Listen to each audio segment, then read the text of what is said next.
And welcome, everybody. You are listening to the Big Blue in the Bronx podcast. Alex Ives Project back again. So I've got a couple of things to talk about today. We got the Aldrick Rosas release, DeAndre Baker going on the commissioner's exempt list. We also have the Jamal Adams trade. I'm going to talk a little bit about that. We have the Nationals-Yankees series recap, the opening series recap from last weekend.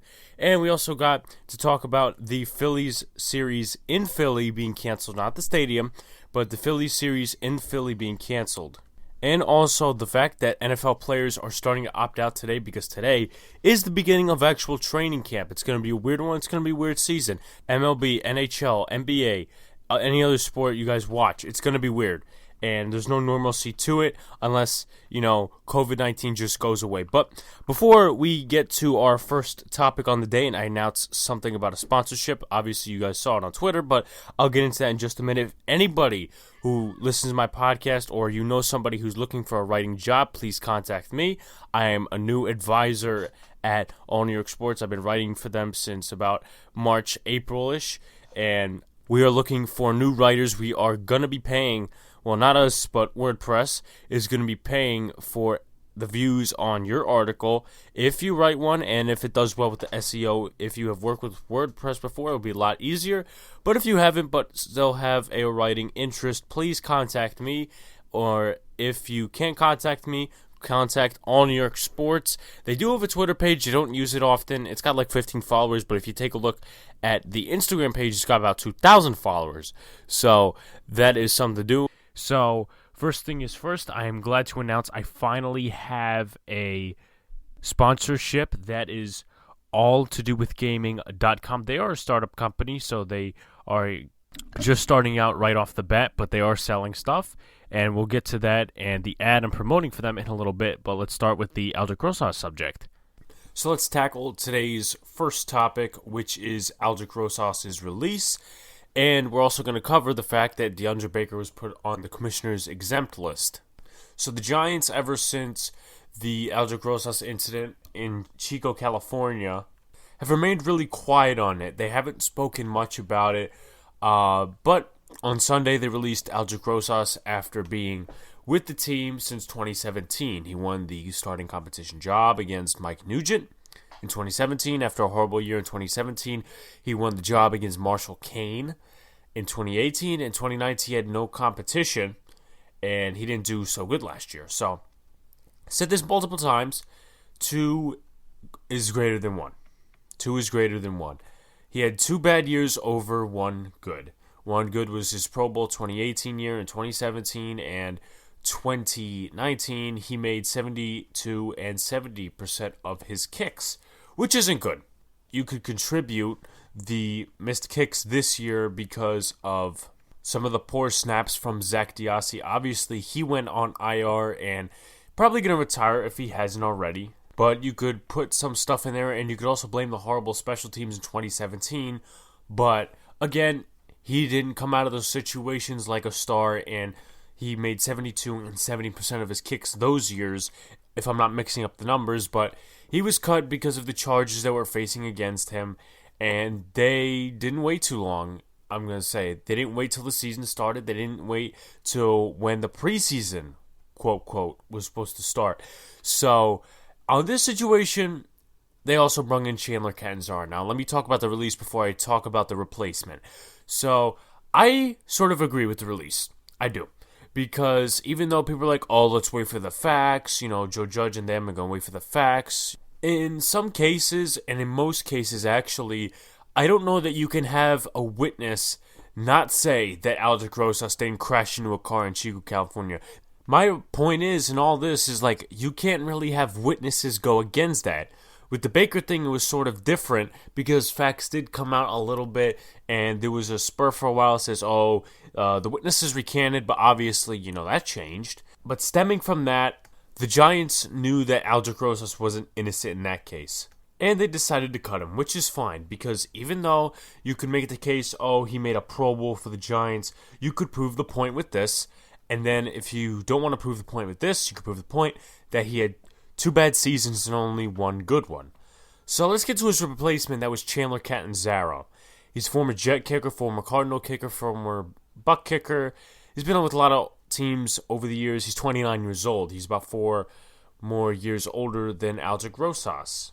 Do I agree with this signing? No, I don't. And I will only agree with it in one condition, that condition being that there is competition. The Giants ultimately brung Chandler Catanzaro out of retirement. And a lot of players who come out of retirement and haven't played in a year or two don't do well.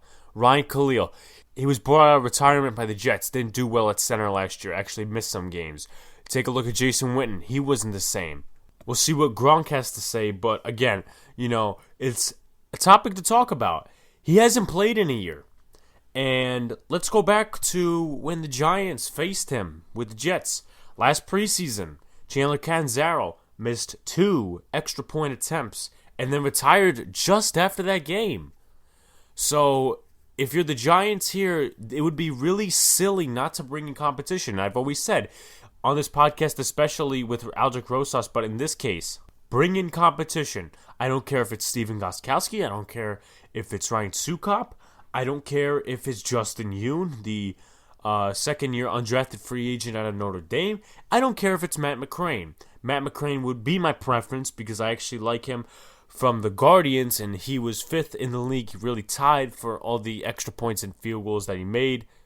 It wasn't really extra points because they had a system over there where it's like 1 point, 2 point, 3 point, and they were all like 2-point conversion situations. There was no kicking a field goal after you score. But my point is, bring in competition for this guy. And everybody's saying, in 2018, he converted about 86% of his kicks. Yeah, I get that, but you know what? This guy hasn't played in 2 years, and I really don't like stats from 2 years ago, especially if the guy's retired. Now, as I said before, Giants pulled him out of retirement. So in my opinion, especially when it comes to a kicker, those stats are not relevant in my opinion. Don't give me something from 2 years ago. But final thoughts on this situation before I get into the Baker situation. Rosas was cut, yeah, but I don't like the replacement in my opinion unless you bring in competition and he actually excels during the preseason. Oh, I'm sorry, there is no preseason because the NFL Players Association and the players had to ruin it, so now we're just going to have camp. Thank you, NFL. But now let's go to the DeAndre Baker situation here. So everybody has been waiting, ever since the new developments in the case, why don't they do something? Why don't they release him? Well, I do agree that the Giants should wait on the facts a little bit, but I think that the charges may be too a little severe in this case because armed robbery, and he's paid off the witnesses. He's paid off the witnesses according to multiple reports. Even one of the lawyers got involved, so it doesn't look good for him here. And the Giants placed him on the NFL Commissioner's Exempt list, which means he is not allowed to participate in camp and practice till everything on the legal side is finished. And Ryan Dunleavy, a beat reporter, posted earlier, he said that some of the players with the NFL Commissioner's Exempt list are allowed to attend meetings and non-practices and that stuff, but he does not have the Giants' permission to do that. So ultimately they said, you know what? Do not bother us with your legal stuff. Take care of that first and get that shit cleared up and then come back to us. But honestly, I don't see how he's going to come out of this not guilty. Unless something happens or somebody torched some evidence or perjured some evidence or did whatever, I think Baker's guilty here. And I'm not going to be that player who's always lobbying, Baker's guilty, he paid off the witnesses. I hope that he comes out that he paid off the witnesses and did this stuff and that stuff. No, I'm going to sit here and watch what happens. I've said this before, I'm not a radical fan. I sit back and watch and see what happens. Honestly, my thoughts, Baker shouldn't come out not guilty. Because there is a lot of evidence pointing against him here. And everyone would say, somebody's a Baker hater, he didn't have a good rookie season. Well, everybody could go ahead and point to Gettleman and say, he didn't pay attention to his character before the draft in 2019. Well, you know what? Maybe he should have paid attention. But he didn't have any criminal record, so Gettleman there, he made a mistake on the character. He didn't know he was going to commit this crime. I don't know where Giants fans get that. I think they pull it out of their ass somewhere. But again, I think it's another thing that we're rebuilding and we're trying to get better. And Giants fans are just frustrated with the lack of winning. and they're just frustrated with Dave Gettleman, and they're going to blame him for everything. Listen, Dave Gettleman is not perfect. I don't like a lot of his moves, but I'm not going to sit here and not credit a man or discredit a man that he did or that he didn't do. In this case, you should have paid attention to the character back before the 2019 draft, but it is not his fault that DeAndre Baker went out and did a stupid thing like this, even during a pandemic in one of the hot spots in the United States. That's just unbelievable to me. And to close out that topic, again, I don't see Baker coming not guilty out of this. I don't see him being free of all of this. I want to see what the NFL is going to do as far as punishment goes if they even let him back into the league, in which they probably will because Antonio Brown found a way back in, and eventually they'll find a way for Baker to get back in the league. So they'll probably punish him like a 4-game or a 6-game suspension if he's still on the Giants, and even if he's not on the Giants. But I think the Giants might have to cut bait here. And if they do, I wouldn't necessarily be a glad person because it was a waste of a first-round pick. And Baker did this to himself. I'm going to be honest here. But I'll be happy that we don't have to deal with this drama anymore. That's just my viewpoint on it. But let's skip to the next subject about Jamal Adams. So the next subject is the Jamal Adams thing. Now, I already previewed what it would be like if he was to go to the NFC East. With the Cowboys, the Eagles, I previewed that. So he actually went to the Seahawks with a 4th-round pick for 2 firsts, Bradley McDougald, and I believe a 3rd. Here's my whole take on the situation. And I'm not a Jet fan, so I don't fully know. But Jamal Adams wanted out of New York. He was another Odell Beckham, except I believe Odell was a better teammate. With Jamal Adams, the Jets did not have a winning record at all. And I'm not going to go ahead and say, oh, it's like the Odell thing where the Giants didn't have success with Odell or that any team doesn't have success with Odell. I'm not going down that road. I'm not doing that again. And Jamal Adams is one of the best safeties in the NFL. And Jets fans have been lobbying that for the longest. Oh, he's number 1 safety. He's a playmaker. He's a difference maker. And Michael Kay made the point that a lot of Jets fans opposed. He said that he is a safety and not a game changer. He's not an edge rusher. He's not a corner. He's not a quarterback. He's not a wide receiver. He's not a running back. That I'll give him. And again, I'll give Jets fans, he's one of the best safeties in the NFL. Now, he had 2 years left on his rookie contract, and he wanted to be paid. So, a lot of people saying, oh, give him the extension, oh, do this, do that, do the other thing. Well, my take is, you got 2 years left, and you are rebuilding. What are you signing him to an extension for? So he could record stats on a non-winning team and only improve himself and not the entire roster? Jamal Adams is not somebody you build off of. But going to my next point, when he had his select few teams that he wanted to be traded to, I think a couple of them was like the Texans, the Chiefs, the Cowboys, the Eagles, the Ravens. I'm missing teams, obviously, but those are a select few of the teams. He said, oh, they don't have to extend me right away because those are winning teams. So how are you going to set a standard for one team that's losing and, the Jets are going to be better than the Giants this year, in my opinion, but they're not going to be that good.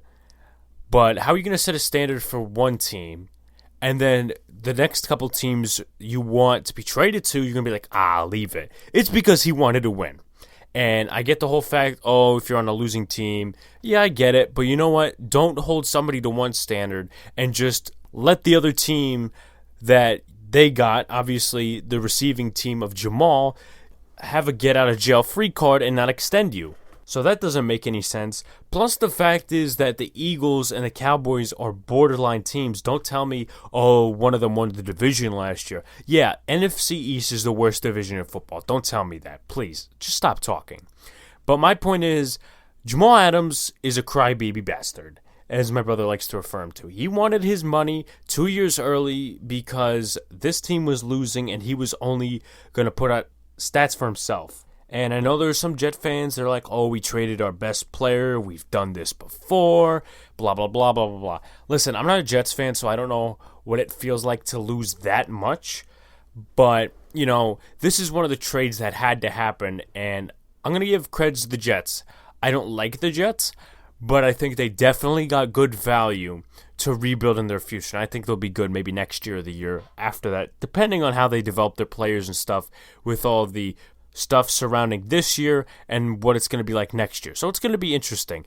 And the cap space is going to be interesting for them too, because if they have the draft picks and then they have the cap space, you go out in free agency, make a couple of good signings, overpay for players, which is good and bad at the same time because you have the money to do that.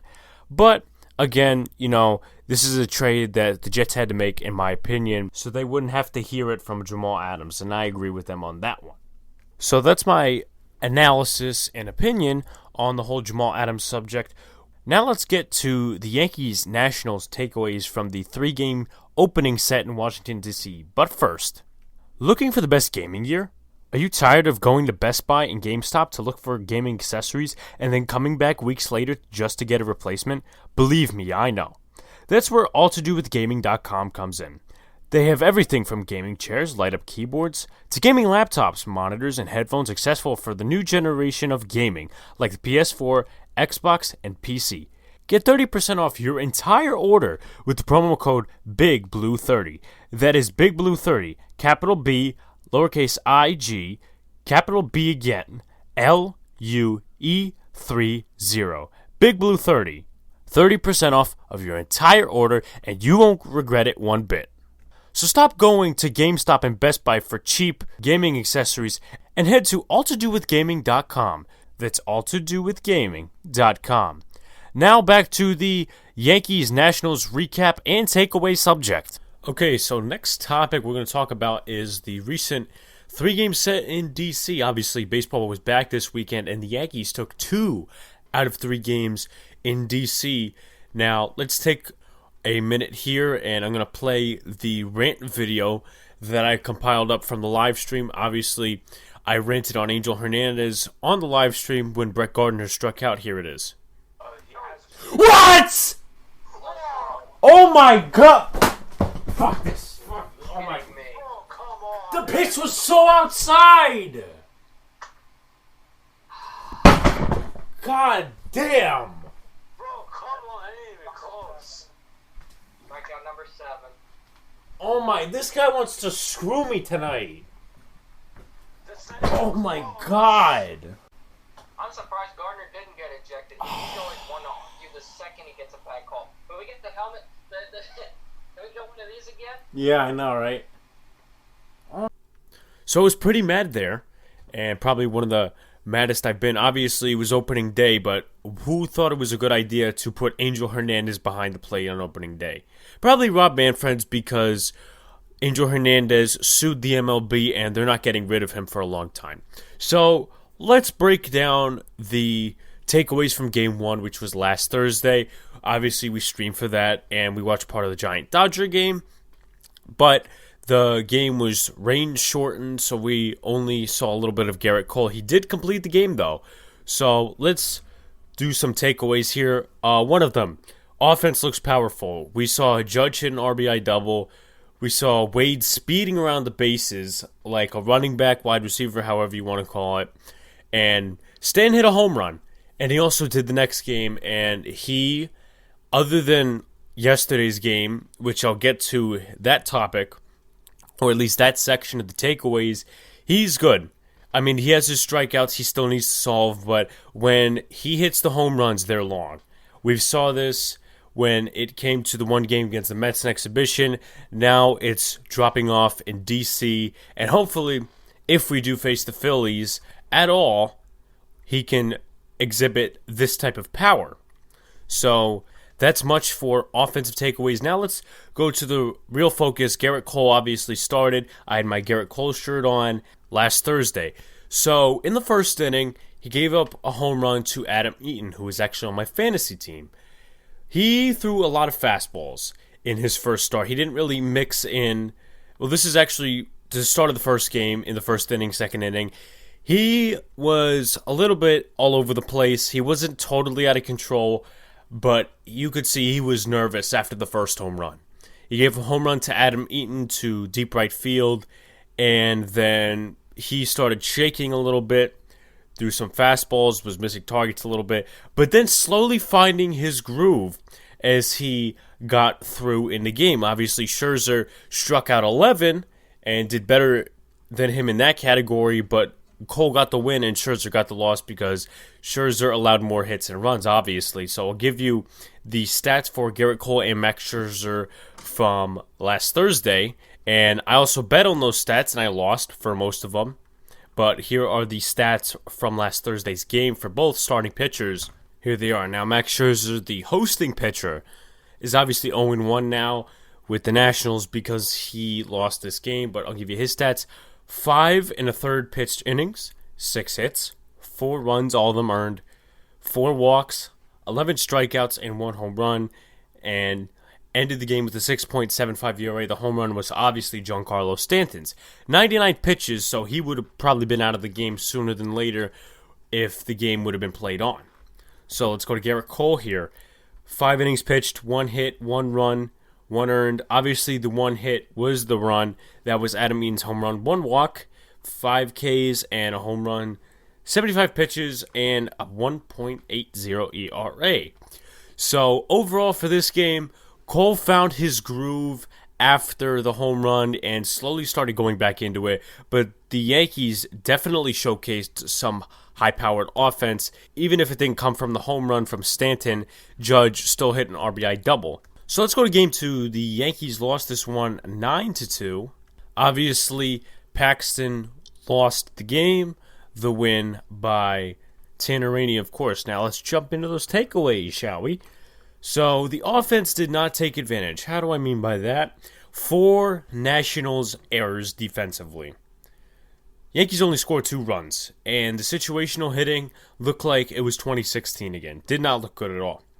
Paxton did not catch on from the start for multiple reasons. Obviously, he got out of the first inning for all fine and well, and the second inning was just torture. Here's how.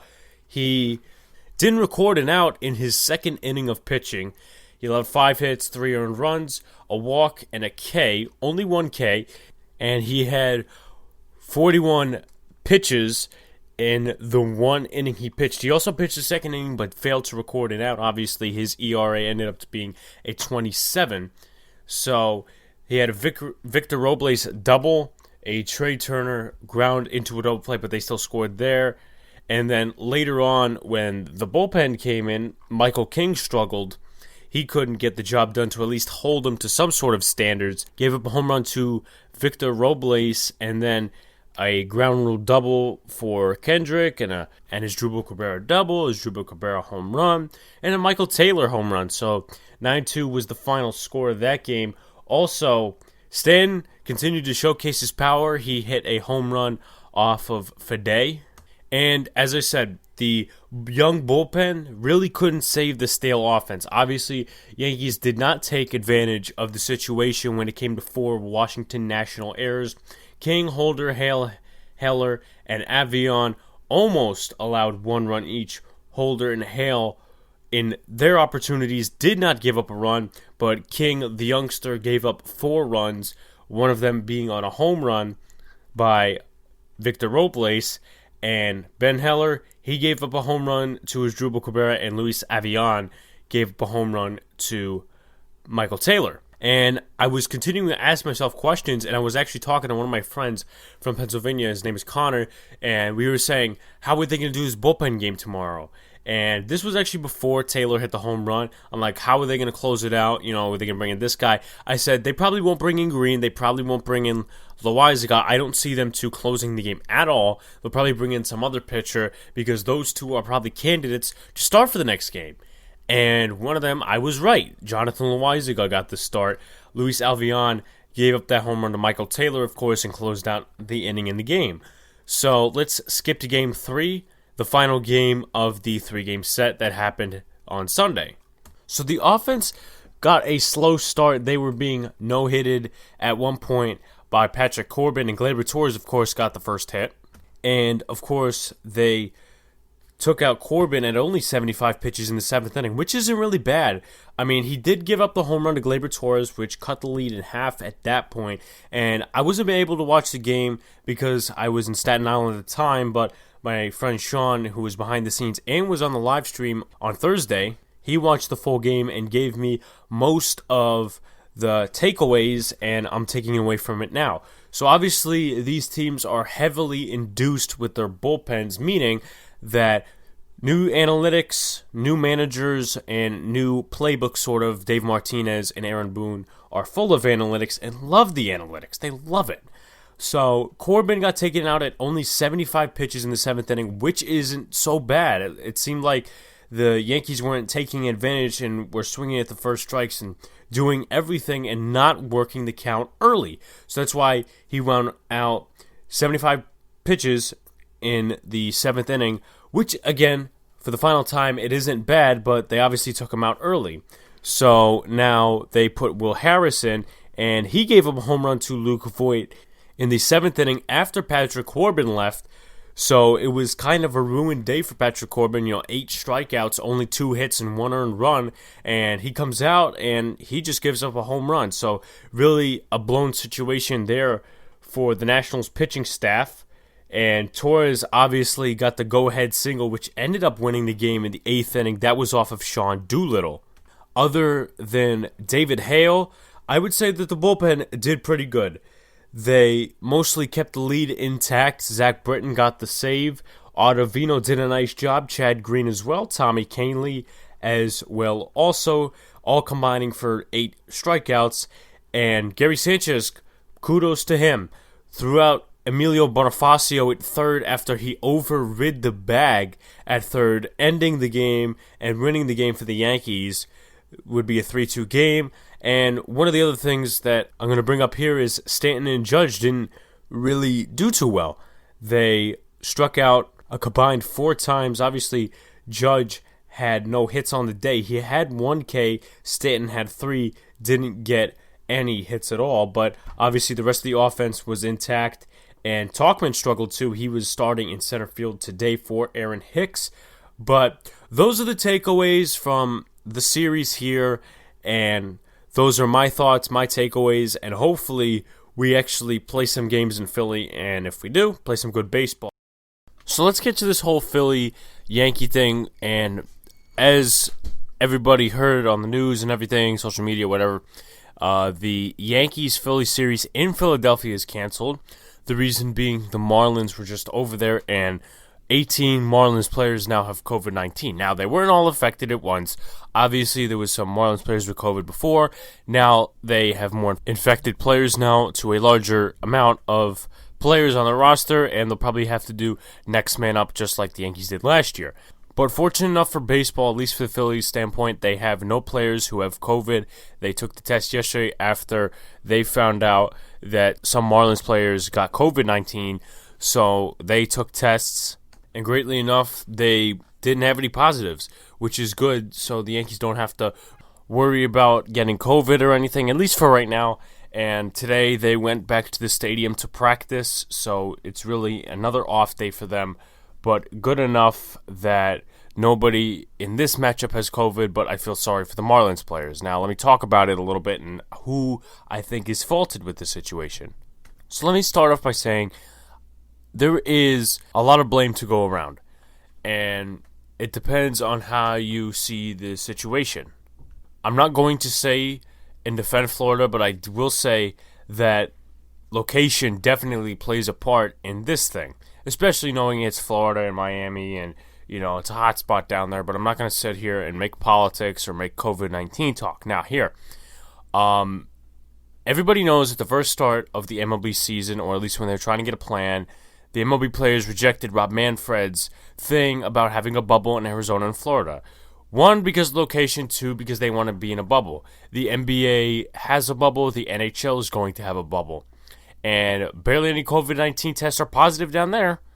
And the NBA restart is in Florida.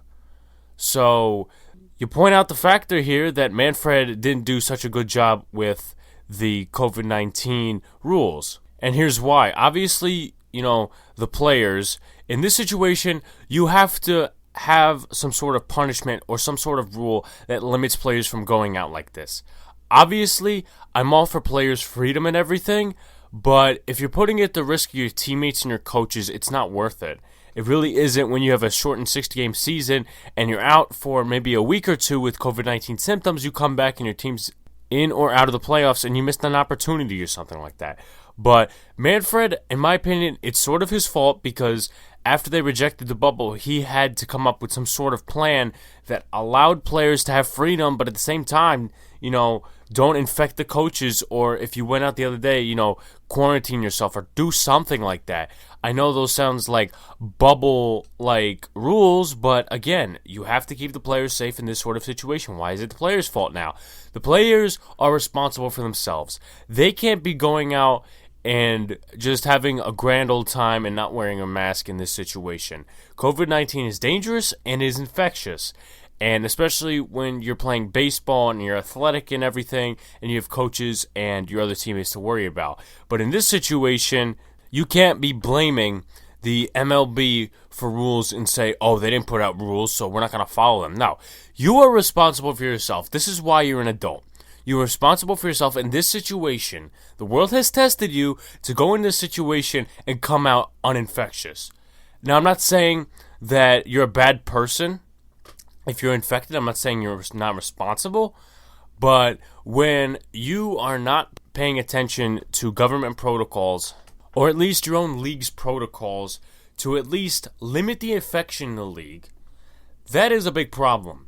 And again, the Players Association won with this whole agreement and everything because, we have to get our money. We got to get 100% of our salary, even though we're playing only, a third of the season, something like that. I mean, my numbers are off, but still, not playing the full season, but you're going to get to pay the full salary because you're going to have players opting out and be like, you know what, I'm just going to strike because of this.